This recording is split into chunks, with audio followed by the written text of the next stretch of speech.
today, so we're going to make a video just to try and give an overview of the recent conflict around the south of the drone lands between the Imperium Goonswarm and Pandemic Horde, otherwise known as PanFam. It's probably going to be a bit of a longer video and try and be non-biased, but it's impossible as I'm part of Horde, so there will obviously be inherent bias. I don't know as much about the Goon side because I don't have access to any of their servers. I personally don't have any spy accounts so I can see any of that, and I've not reached out to any Goonswarm people just because of time and my personal life is busy. So ideally this would be like a joint video with somebody from Goonswarm also in the video, I guess, and that way you hopefully, if they were kind of a chilled out person, you could get a good idea of the different perspectives. What the video visuals are going to be is going to be a few maps. There's going to be a little bit of literally I'm just going to show my script for the video so you can read along as we go, and we're going to open up Zkill quite a lot, just to briefly glance at battle reports. I'm not going to try and go into too much detail. I've got a few sentences on any of the major battles I could find. There's a few that I couldn't find. There's a few that won't have been easy to find for me because potentially they were just losses for Pandemic Horde, where the pings went out and there wasn't a follow-up information dump. So maybe we formed for a structure and then we didn't go out and they didn't feel like it was particularly relevant to be like, oh, well, that structure died. Like, it's kind of the assumption, everyone on the fleet knew that, and I think the assumption at this point is with a lot of the structures that are on the edge, if we lose the bigger fights, the strategic fights, then there's like these bubbles of structures, like there's little groups of structures around that are now very vulnerable and they're just kind of going to die, and it's very hard to fight over them. At least that's the approach that Horde seems to be taking, and taking fights when we feel like it works in our favor, I guess, which is kind of how it always goes in Eve. So let us, is this what I want? No, gotta find the one I want.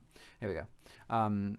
So this is like a little screenshot of Dotlan, and it's of the universe map, so you can see all of the regions. This green area is roughly where Horde has or had influence. The light green is because we had influence in Great Wildlands, but mainly Great Wildlands was mainly like I think 1 or 2 fortizars that were used to move capital ships in particular. So you'd put a Sino down, you jump from Fairy Reach into Great Wildlands, you jump from there to either Scalding Pass or insmother. Scalding Pass itself I think has, I'm not sure if it has a keep star. I don't think it did. I think it's had fortizars. No, I don't think we've lost a keep star yet. I think it had fortizars. That's, I mean, amazing research there, but I'm pretty sure we lost a few fortizars here. Insmother does have at least 2 keep stars off the top of my head. Potentially the keep star I'm thinking about is in Great Wildlands. I think that's probably the case. And then there's one in Insmother as well, potentially 2. Lots of fortizars, loads of. In Insmother, it's a fully lived-in region for Horde. It was rented. There was also an area for non-ESI gated, and there was also an ESI gated area, I believe. So it was kind of a mixture of how we run space. Lots of Metanoxes, lots of Athanors, Astra Houses, a little bit of industry down there as well. And you can see this little red arrow is kind of the rough general direction that Goons invaded from. They had to move through some NPC space of Curse, just very briefly, like one system, and they've come from the south here. They have a few systems down here. It's not really worth showing because we're not actively fighting in this area. We're fighting on the edges of this green area. A few more quick maps. So this is Great Wildlands. Some of the big strategic fights have been here. I'll talk about them in a second. You can see at the top is the entrance to Ethereum Reach, and then in like the way Eve works is it's light years basically. There's not many light years to get from Ethereum Reach to HB TAC. You can do this jump with your capital ships, and then from there you can get into Scalding Pass, and you can also, I believe, jump to insmother because of the way the universe is lined up. Yeah, it's Great Wildlands really near to Insmother for jumps, whereas Ethereum Reach is kind of further, even though it does have this big regional. It's a very long regional, essentially. So you want to move to Great Wildlands, then you want to move to Insmother with your capital ships. This system in particular, HB TAC, has been the site of I think they were the two biggest fights so far, to do with the Fortizar that Horde had there, and then potentially there's a Keepstar here, and the stuff that the Fortizar that Goons put down, and there's some fights over that. Then Goons moved into Scalding Pass. They essentially walked up this chain here. They put a Keepstar down in N3, and now they also have a Keepstar in X2. Initially N3, this was all Horde owned, and I think this has something to do with jump bridges again, and I think this is just, I'm not sure, but I think this is for some reason slightly safer for Goons to be here than to be here. And then once they've cleared all this, and once they've gone into Great Wildlands and cleared all of that, and the Fortizars were kind of done, then they can move up to X2, and that means they can now bridge into Insmother itself. They're close enough to bridge. This isn't showing the sovereignty, but essentially all of this is Goonswarm sovereignty now. This bit is random groups, and I don't know about this, but I think this is as well. Some of the random groups around here have been the victim of getting attacked by large Goon fleets. So I don't know fully the affiliations, but we have a few Deepwater hooligan structures, and then there's another group I can't remember.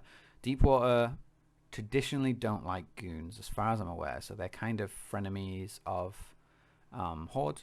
I know Deepwater will shoot Horde if they're just like hunting and stuff, but I don't think they strategically go after really any of the big groups. But I think with regards to Goons, they do hunt Goons a lot, and they're not particularly fans of them. And then this is Insmother as of today, which is the 9th of June. Insmother was, as I said, completely owned by Horde. So you've got Stella Reconnaissance, I think it's like a French name, Mohist Alliance, Rekt is all Horde, R-E-K-D, and then Slice is Solarius Constant, however you say that. And as you can see, Goons have dented it a fair bit. It might look a bit random, and essentially the focus strategic side for Goons is they've captured this tunnel here, which means that Horde can't really put down antiplexes, and it's easier for Goons to put down structures if they wanted, and just generally it's just a good way to make the space unlivable for Horde and undefensible, is to capture the Sov. You can see all these glowing ones are currently contested, including a few Goon ones. That the Sov needs to be, you need to do PvE in there, and I don't know what Goon's plan is, but it's very uncommon to do PvE right next to the front lines of a war, especially at this scale. This is a lot of systems. The randomness up here is, I believe, just difficulty for the response, basically. This kind of big long chain is a nightmare if you don't have like bridges here, and Goons have kind of removed that option by really putting a lot of pressure on EFM. So then it means that it's very difficult to get into the rest of Insmother. And you can see here Insmother is unique in that Goons have chosen a really good point to stage in. So Scalding Pass has 1, 2, 3 entrances. And if we go back to Scalding Pass itself, they're here, here, and there. So as you can see, it's not too many systems. And if they wanted to, they can bridge from like X2 to here and jump in. So they can get to these entrances quite easily. And it actually is quite a big difference of where they end up. So they either ended up down here at the south, they can hit all this, or they ended up at the top. And then they've got options, so you can't really like gate camp one area. The difference with Ethereum Reach is big because there's only this one system they're really going to come through. They might come through different areas, like these Cache and the Spire are also Pandemic Horde areas. So that might be somewhere they go through, but we'll see. That we're not at that stage of the war. What current stage is that Goons have won a few strategic fights in a row, which has given them the position of having X2 as a staging, which has then given them the ability to easily force project and deal with a lot of the structures that they wanted to kill in Insmother. I'll go on to like a clip, like not a clip, but like some very basic maths on roughly those structures. So this is my little notepad. This was me just going through our strategic pings and looking down and trying to figure out from our announcements from the Horde side about what's happened, essentially. So this may well be not completely accurate. It's biased by default.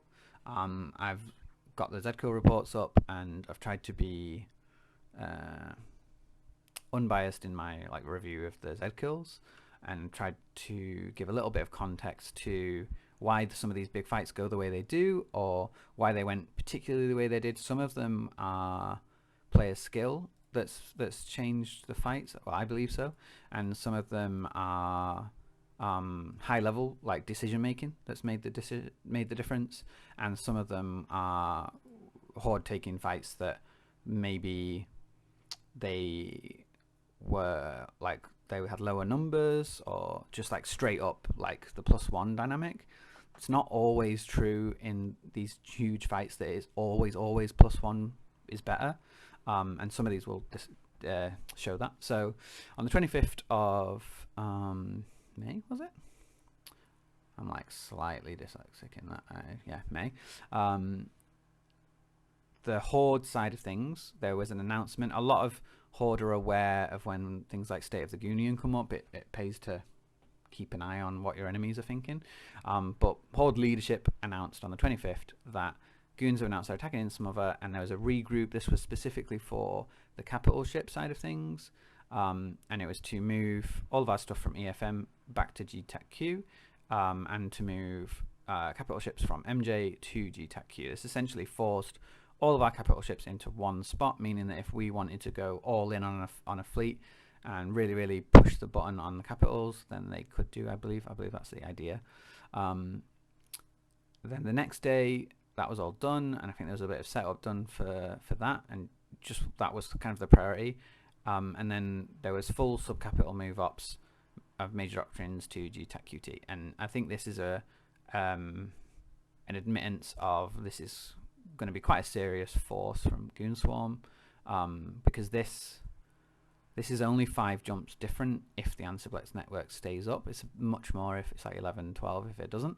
And therefore this is basically saying, look, we need to have sub-capital response right on as close as we can get.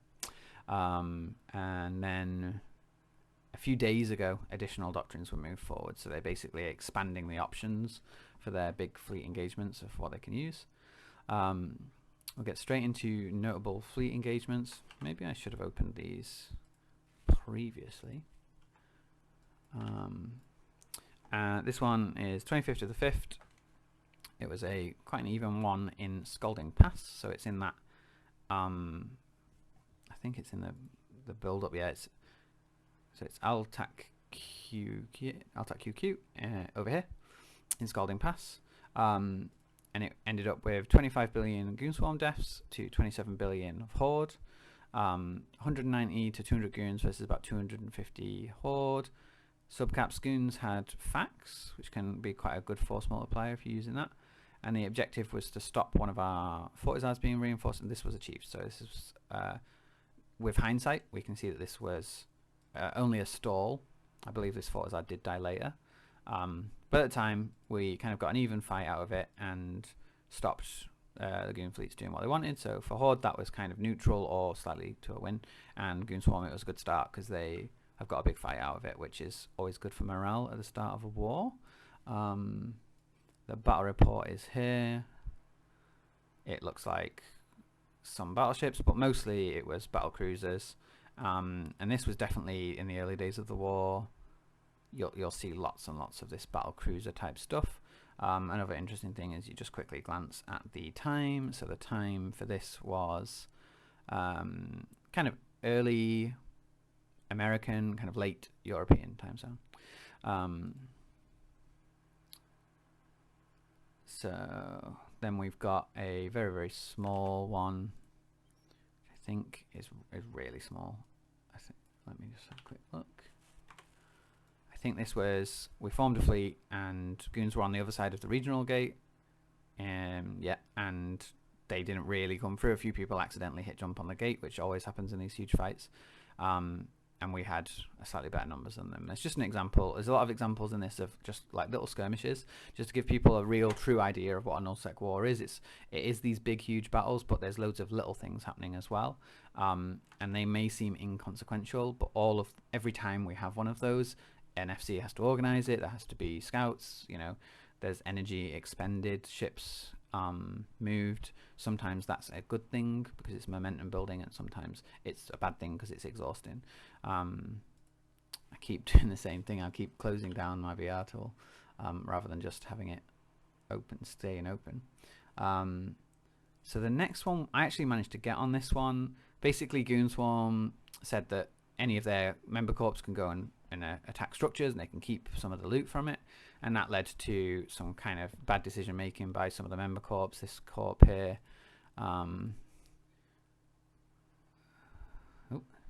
Brothers of Tyr, decided it was a really good idea to use the Hell as an Etra Revelation Navy and Phoenix Navy issue, and a Minokoa for some reason to try and attack. I think to try and attack a Fortizar, I'm not sure. They got caught. We dropped subcapitals. That they were so far forward that Goons could not drop their own capital ships on it, and did not have any sinos in place because it was just a small corp on their own. So they just died. That's what happens if you go unsupported with your capital ships. They're not just an I win button.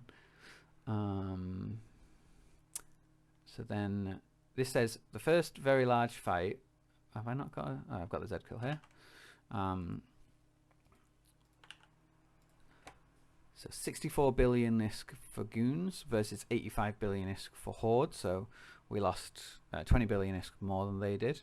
And the numbers weren't too terrible. So it's 618 Goons versus 557 Horde. I mean, that's not crazy difference. It depends how the fleets have landed and when they've landed. If you have 600 v 600 but 300 land against 600, they get like half their 100 killed, and then your next 300 land, then you're in a bit of a disadvantaged position, all that kind of thing.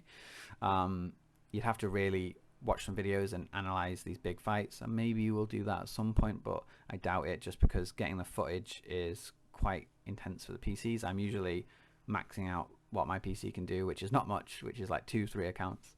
So recording big fights for me is a bit of a no. So my notes say Goons use Bargists, Raven Navy issues Vultures, Ferox Navy issues Flycatchers and Bombers, and Hordes use Vultures, Ferox Navy issues Tornadoes and Bombers. So the big difference there is there was two battleship choices from Goons and none from us. Horde lost the ISK and objective, and it says as far as I know, because I'm not 100% sure on this one what the objective was. I assume it was defending this Fortizar from being reinforced.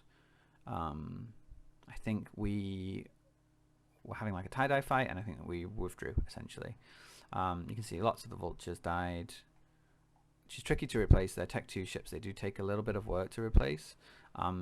In some ways it's easier to build the battleships than it is the Tech 2 ships, and cost wise you can see here it's 683 million for this Raven Navy, and it's 547 500-ish for the Vultures, so they're not crazy different in price. Like it's close.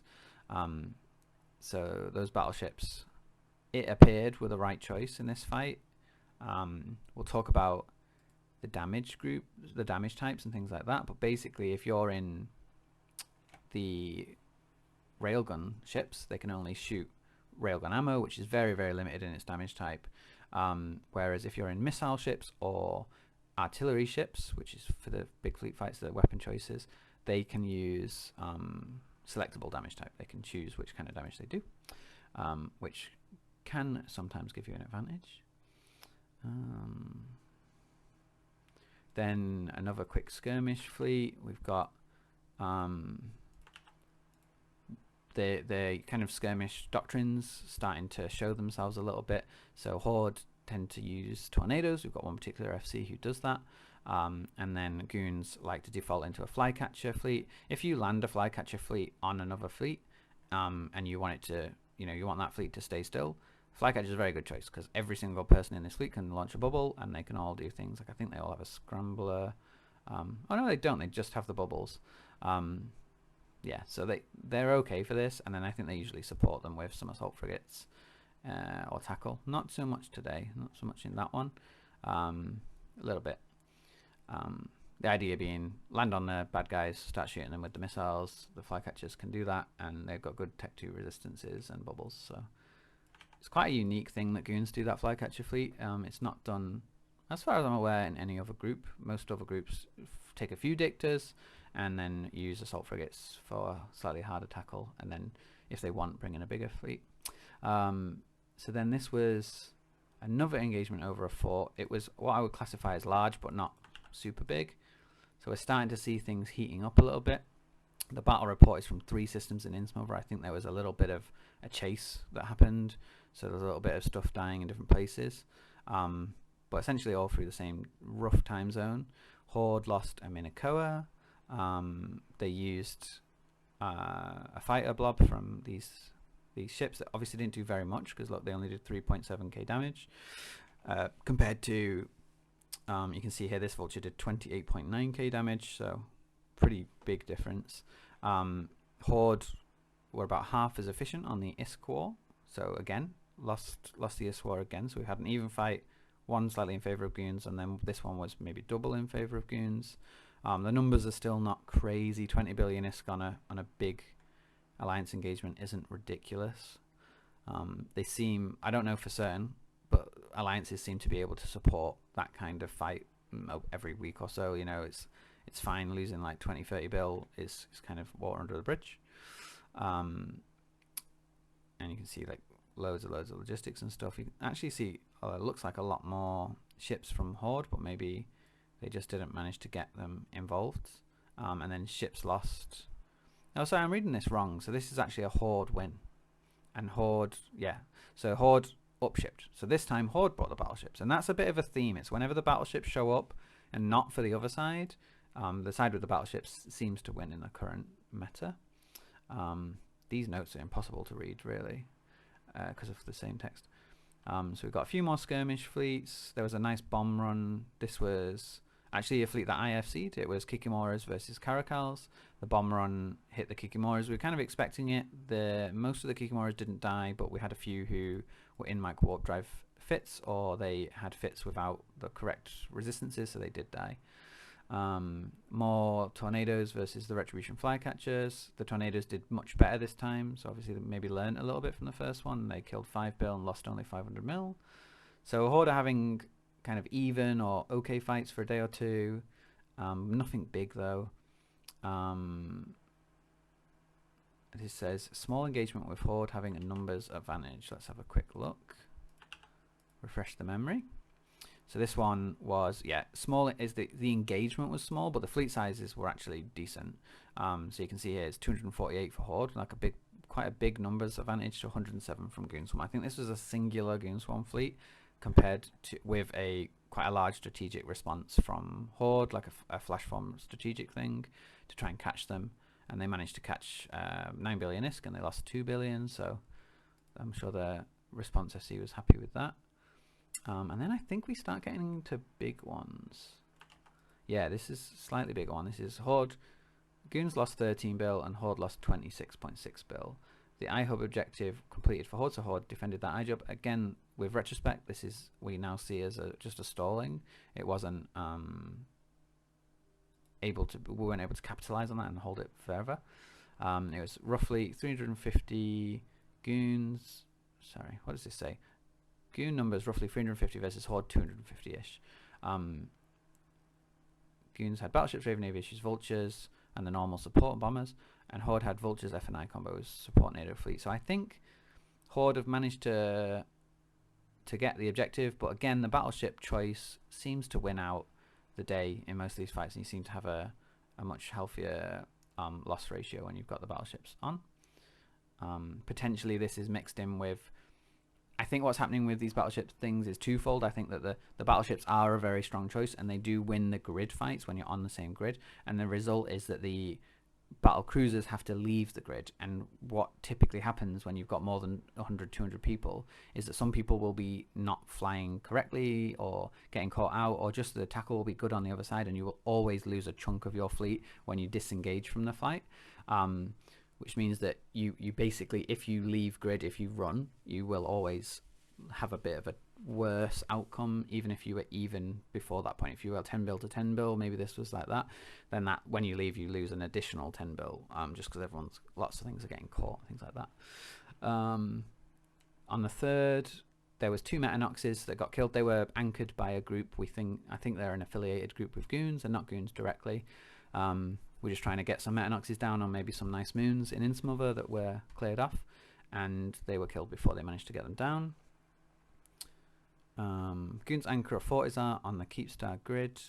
Horde use super capitals to engage them in Great Wildlands. This is important, is the midpoint from Horde staging into insmother for capitals, so strategically crucial. The size of the fight was a very even BR, so it was 131 Goons loss versus 125 billion Horde loss.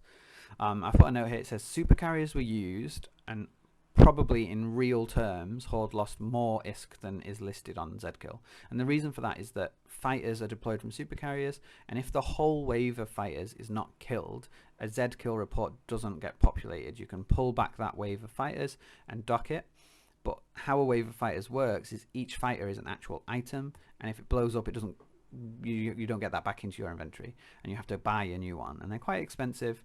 So there is quite a big cost to using those fighters. In World War B2, I remember Goons had lots of fighters used, and they were using Tech 1 fighters, and they're quite ISK efficient, and big swarms of them. So even if you kill loads, it's not too bad. So yeah, so that was a good example of that happening. Goons used good tactics, so I think they were on a gate.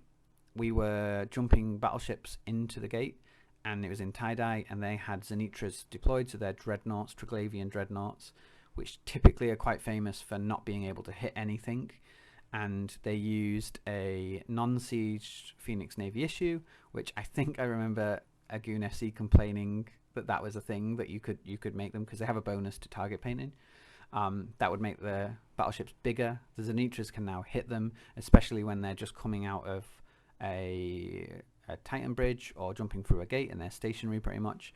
So the Zenitras were essentially one-tapping rocks, and what was going on was 10 of them would shoot at a rock, and 9 of them would miss, and the one that hit would just kill the rock outright because they do so much damage, which is I think it's quite an amusing tactic. The risky, because there was this super carrier force from Horde, and there was bomber wings sent in to try and kill these Zenitras. Sorry, there was heavy fighters sent from the super carriers to go and kill the Zenitras. They had to travel over, and before they could get over, the Zenitras desieged. They were covered in lots of interdiction nullification from the Horde side, and then Goons used subcapital bomber wings, is what I've heard, and also their normal subcapital fleets to kill the interdictors, and the bomber wings were launching bombs into the Zenitras so that the bomb would kill the interdiction bubble item, because they are actually killable if you have an AoE weapon. Either a launched bomb or a smart bomb will kill them, and the Zenitras themselves have smart bombs as well. So they managed to clear a lot of these bubbles, and they jumped a vast majority of the Zenitras out onto quite a hostile grid at that point. So they did really, really well there. That's quite a good example of like planning, individual player skill, and good execution from pilots. And then, as far as I know, there was then the subcapital situation went south for Horde, and they, even though they had the super carriers, and Goons at that point were removing dreads and not escalating the capital side of things, the sheer volume that Goons were able to deploy subcapital wise meant that the Horde then retreated, and the Fortizar managed to anchor, and the objective was won for Goons. As well as, I think we can say it's probably an even battle report. I think probably if you add in those fighters, it's going to be a little bit more money lost than listed. We're up to the 4th now, which was 5 days ago, and then this was again in HB TAC, that in that strategic location in I think is it Great Wildlands? Yeah, it's Great Wildlands. So this is the midpoint. So we really Horde tried to defend that system and to stop the attacks from Goons twice. And then this was a bigger fight. I only managed to attend this for about 30-40 minutes, which is no time at all in max tie-dye because I was exhausted. I think I had to go to sleep. And it resulted in a very, very brutal loss for Horde. So it was 214 billion loss for Horde, quite a big number, and 99 bill loss for Goons. So Goons did still lose assets. This was to... It was that we were shooting a Fortizar that Goons had put down, and we were trying to push it through its armor timer, and then it would go into a hull timer, but hull timers are a bit more difficult to defend, so that's kind of why it's such a heavily committed fight by both sides. Goons had big subcapital fleets here with lots of battleships, and the Horde battleship fleets were all one type of battleship, which potentially that locked damage type, because they were all railguns, might have swung it. Horde managed to field 1,511 pilots, whereas Goons formed 1,889. Mostly this was the core groups, although Goons did have a very big group from one of their allies, where there were about 240 people in fleet, so that was really good showing from their allies. And I think those guys bought Scorpions, which is electronic countermeasures, so they can jam out ships. So if you can coordinate a lot of Scorpions in a big flight like that, and they can all hit different people and jam out things, you can reduce a lot of the incoming damage. So maybe that had a big effect. It's very hard to tell unless you were in that Scorpion wing and everyone was saying, "Yep, I've got a successful jam." You know, if you could see that and you could see like 100, 200 jams landing, then you'd probably have a pretty good idea that that was working. In a big fleet like this as well, you're relying on that first alpha damage to kill the target, because the logistics is usually quite a lot and can repair things if you don't kill it instantly.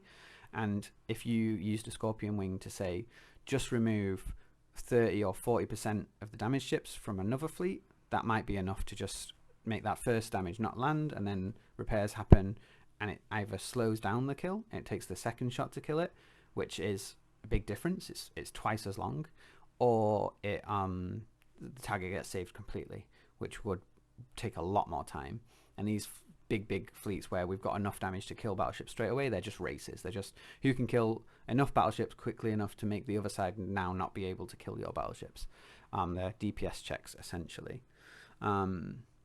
So Horde were pushed off, they lost the objective, the Fortizar anchored, and that was pretty much the end of HB TAC. I think HB TAC, it was over then. Like that midpoint we needed was gone. On the 5th of the 6th, we had a fleet that formed a big strategic fleet from Horde. This is one of the problems with only being on one side of things, is there was no battle report. I see from the pings that there was 2 or 3 subcat fleets, and that they came back, and I think that this was a loss. I don't know what it was over. I don't know what happened. I could figure it out. I could go back through Zkill. I just didn't have the time to today, and not really the appetite. I think, but I'm assuming it was a loss. So Horde had a pretty brutal run there. So they were kind of having an okay run with all the skirmish fleets, and then they started to have a bad time again. And then there was just some random fun things as well. So this was a Valerian, which is, I think that's how you say it, which is a Tech 2 Dreadnought, which can do kind of like a beam weapon. And I think this was just like a dude wanting to have fun, and he just jumped into the system next door to our staging, and Zigam went out in Tech 1 cruisers and brawled him with like 100 Tech 1 cruisers. So hopefully everyone had a bit of fun there. I don't think that was him doing, you know, a stupid and jumping in by accident. I don't think that was the case. And then skirmish fleets again on the 9th. So I wanted to get, like, this doesn't give a really good idea of the war in general. It just gives a good idea of the big strategic fights and then the little skirmish fleets around it. What we can do to give a good idea of like the progress of the war is obviously we can look at the sovereignty. That gives us a good idea of where Goons have got to with regards to kind of keeping our activity lower, because we'd obviously not been there to defend it. But what we can do is, I did a little tally. So I went through Zkill and I looked at the region and I opened it up to 90 days back, but I only went back to the 26th, and I just put a 1 in this table, and then it adds it all up at this table. So if I see one of these structures explode in this region, I've put it in. I've put in every structure that is killed by a known affiliate or the directly one of the war participants, so either Goonswarm or Horde. I didn't take out structures that are not Horde. So there's some of these deep water ones I mentioned earlier, they're in there. So that might be a additional number, but I think, in my opinion, if Goonswarm hadn't invaded those areas, those structures wouldn't have been under threat, they wouldn't have died. It's because Goonswarm invaded those areas, they've killed them, therefore they're strategic for Goonswarm for some reason, so they're part of their war strategy. It's kind of easier on the attacking side for Horde to figure it out, because they're as far as I can tell, they're just shooting core Goonswarm structures, so it was a bit simpler. But as you can see, so we've got insmother. We can actually colour this so it's a bit more obvious. So I'm going to do insmother green, because obviously we're the good guys. And then Scalding Pass. That's not what I wanted to do at all, is it? I wanted to do this. Now we can't see it. So insmother. And then Scalding Pass. And then Delve can be red, because Goon's bad. There we go. And that's terrible colouring as well. Maybe we'll just go for yellow. So we've got 15 Athanors in insmother, 30 Metanoxes, 14 Astra Houses, 3 Retirees, 9 Ansoplexes, 2 Fortizars, and 3 Tataras have died in insmother since the start of the war. So that's quite a number of things. The maths on it, I thought, unfortunately, I work out the exact maths. I didn't. Some of the structures were blank, some of them were well equipped, so that just changed the Z kills, and again it was just a matter of time. You can kind of get an idea though, there's a lot of structures dying. A lot of it was Metanoxes, which I thought was really weird, because Metanoxes take 45 minutes to unanchor. I think what's happening there is that the people who lived there were either not fully active, and they got reinforced in the first few days and then they got killed, which there was a lot of Metanoxes that died very early on, or they felt like the situation was more stable than it was, or they've maybe made their money back and they just don't care and they just didn't want the effort of unanchoring them. It's probably one of those things. Either way, they're structures that could have lived and didn't. Astra Houses, Athanors take longer to unanchor, and generally, especially with the Astra Houses, they will have been left up because they're a few billion, they're a billion ISK, a billion and a half ISK, and I think they are useful strategic things to have a tether if you leave them there, and if they get blown up, they get blown up. There were some Tataras, they're going to take like a week to unanchor, so I don't think you're going to get them unanchored. I think their reinforcements like a week, so we're starting to see these larger things, Fortizars, the Tataras, they're starting to exit their final timers and blow up now. So this will have big structures increase. I'm going to put keep stars here because there's going to be a keep star exploding today, I think. So a lot of damage done to insmother. In the same time, the reason I've done this is to kind of give a rough overview of what's happening, because Horde are attacking Delve and have been attacking Delve for a while now, with a deployed SIG, which is quite a big deployed SIG. It's an open SIG, so it's got a lot of numbers. They jump clone over there and go and mess things up. So in that same time period, they've also killed 11 Athanors, so slightly less than the 15. They've got 23 Metanoxes killed, which I think is probably more. I think these Metanoxes dying makes more sense to me, because they're living in that space and they're thinking, we're not going to unanchor all our Metanoxes because we live there and we're going to try and defend them. So they're actively living here. Whereas I think possibly the Metanoxes here, they should have realized that there's a big Goon invasion happening, and these Metanoxes are very vulnerable. I would have probably taken mine down. There's 6 Astra Houses, so a little bit less on the Astra Houses front, quite a bit less. No Retirees. So Retirees are generally like research refineries, building structures. So that one, I don't know, like maybe we're just not focusing on them. I don't know what's going on there, but they've not been killed. They're just as, the reason I'm a bit confused about it is they're just as easy to kill as Athanors. I think the Athanors and the Metanoxes is because of the income from the moon, whereas a Retiree doesn't necessarily have guaranteed income. if you don't use a retiree, it does nothing for you. Whereas an Athanor, if it pulls in an R64 and you mine a billion ISK of R64, then that's obviously a big benefit to you. So it's removing that possibility of the mining, I think, is what's going on there. 5 Ansiblexes. Ansiblexes are very hard to defend these days. And then 3 Fortizars, which is...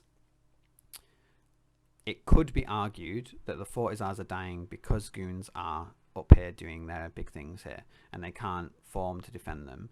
Because before this war announcement, there were very, very few Fortizars died. I think some of these weren't just Horde as well. I think Initiative killed one of these Fortizars. And then this is Quirios, which is also slightly under attack. I think the staging for the Horde Sig is in NPC 12, which is kind of just next to Quirios, so it's in not too much of a leap to go and kill some stuff there. So they've killed a few Metanoxes, Athanors, not much really, Ansiblex, a Tatara, and then 2 Asbels, which is quite a bit. Asbels are expensive, and they're typically quite big investment projects for corporations, so that'll be sad news for the corporations there. It might have stopped some of their industry jobs that they were running. And then Scalding Pass had quite a lot of Metanoxes again. Now, it makes a bit more sense to me that all these Metanoxes were lost, and a lot of these were the Deepwater Hooligan ones and the random group, so not many of these were Horde. The Athanors and the Astrahouses were pretty much all Horde. Ansiblex, there was just 1, and there's 6 Fortizars that I counted on Zkill, a Tatara and an Asbel, so quite a lot of stuff there, really. Fortizars are like 15 bill each, I think. And also the Fortizars to like the cores for these, I think, are 5 bill. So 6 cores would be 30 bill, which pays for one of those medium-sized fights just straight away. Like, that's just war money. I know Horde takes cores, and I know Goons also take cores for the Alliance to fund wars, so for the bigger structures, so that will definitely have helped. Very long, windy story there for the war. What's going on next is that insmother, we've got EFM has a Keepstar and a Fortizar that are going to explode today, I think. And then the question mark is, I think Goons have got some cleaning up to do in here. They may not require full strategic fleets to do that, but they might do big fleets just to clear it. Their stated objective was to clear insmother. So they've finished and they've won if they do that. The question mark is, what do they do after that? Now, I can't imagine... I'm not sure, really. I think potentially they could move forwards and they could keep going. They've got other regions that are kind of not centralized regions to us that they could. If they do that, I think that the fighting will then ramp up, and I think we'll see more interesting fights. I think this strategy was well thought out and very vulnerable to this kind of attack. It's a very focused attack and it's proven very difficult to defend. I'm not going to say it's very difficult to defend like I always knew forever that it'd be very difficult to defend. I used to rent some moons here, and there was a previous, like a year ago maybe, or 2 years ago, there was like a previous feint where Goons were like, yeah, we're coming up, and we decided to not rent it anymore. We were like, no, we're really far away from home, so we're just going to not rent that. So I hope personally that they do keep attacking. I hope the war keeps going.